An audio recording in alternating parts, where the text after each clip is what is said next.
Yawning is a surprisingly contagious behavior. When we witness someone else yawn, it often triggers the same response in us. This phenomenon is known as contagious yawning.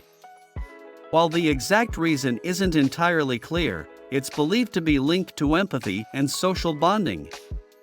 Research suggests that contagious yawning is more likely to occur between individuals who have strong emotional bonds or social connections. It may serve as a nonverbal way of signaling understanding, empathy, and synchronization within a group, enhancing social cohesion.